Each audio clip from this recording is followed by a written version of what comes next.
నమస్కారం వీవర్స్. శ్రీ రాఘవేంద్ర మహాత్మ్యం. మహోన్నత విద్యాభ్యాసం. ఈ రీతిగా ప్రాథమిక విద్యాభ్యాసమును భావ శ్రీ లక్ష్మీ నరసింహాచార్యుల వారి దగ్గర ముగించి కులగురువైన శ్రీ సుధీంద్ర తీర్థస్వాముల వారి సన్నిహం మహోన్నత అభ్యాసము కొరకు కుంభకోణ మఠానికి వెంకటనాథుడు వచ్చెను. ఈతని బుద్ధి తీక్షణను గురుతుపట్టిన శ్రీ సుధీంద్ర తీర్థుల వారు వాడి విద్యాభ్యాసం పట్ల ఎక్కువ ఆసక్తి చూపించేది సహపాఠకులైన విద్యార్థులకు ఈర్ష్య కలిగించేది.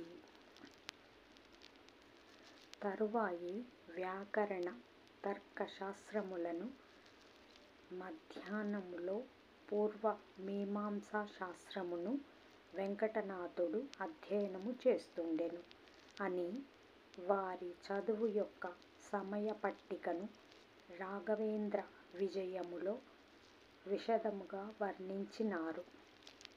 ప్రాతస్నాత్వ సాధు వేదాంత భాష్యము, శాబ్దము, పాశ్చాత్కర శాస్త్రము, తతంసం, పూర్వాం తంత్రం, చావదన్వేంకటోర్య, తుర్యే, యమే, కాశించ ఇత్యాది. 6వ సర్గము. ఈ సమయములో శ్రీ వెంకటనాథుడు శ్రీ మాధ్వాచార్యుల మరియు శ్రీ జయతీర్థుల, శ్రీ విబుధేంద్ర తీర్థుల, శ్రీ వ్యాసతీర్థులే మొదలగు మాధ్వాయతీశ్వరుల గ్రంథములను సమగ్రంగా అభ్యసించి శాస్త్ర నైపుణ్యము సంపాదించెను. అలాగే ఆటపాటములలో కూడా వెంకటనాథుడు బహు అగ్రగామిగా ఉండెను. వెంకటనాథుడంటే రాఘవేంద్ర స్వామి.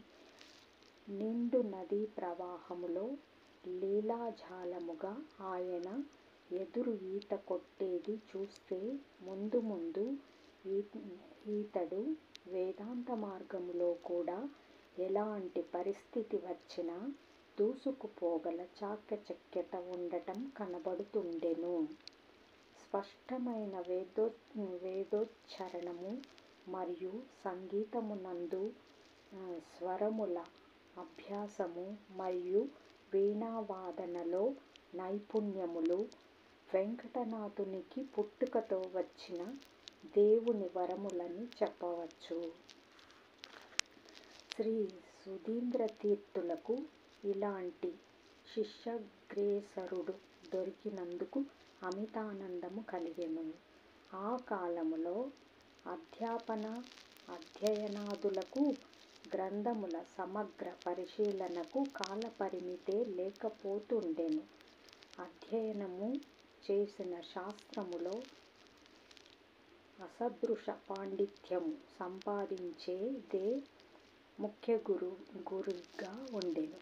అన్ని శాస్త్రములలో పాండిత్యము సంపాదించిన అతనికి వ్యాకరణములో మాత్రము పట్టుదల ఎక్కువ.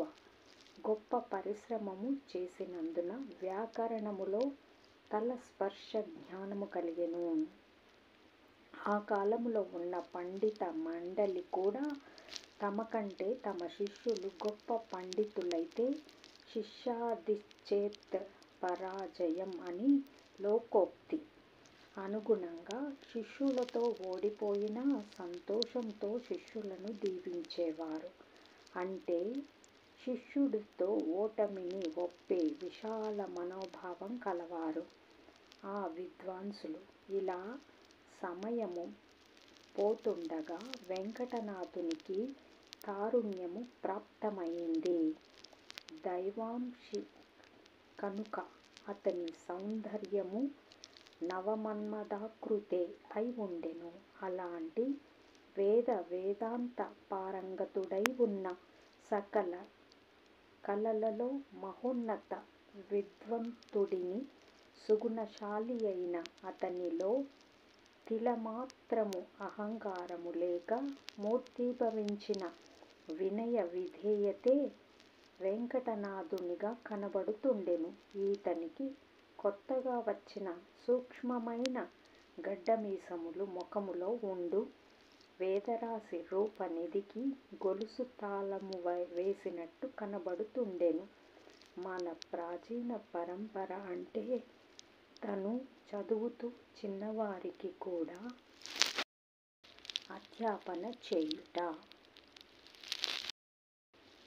ఈ 7వ పారాయణం పెద్దదిగా ఉంది కాబట్టి పార్ట్ 1, పార్ట్ 2 కింద చదివి వినిపిస్తున్నాను వీవర్స్.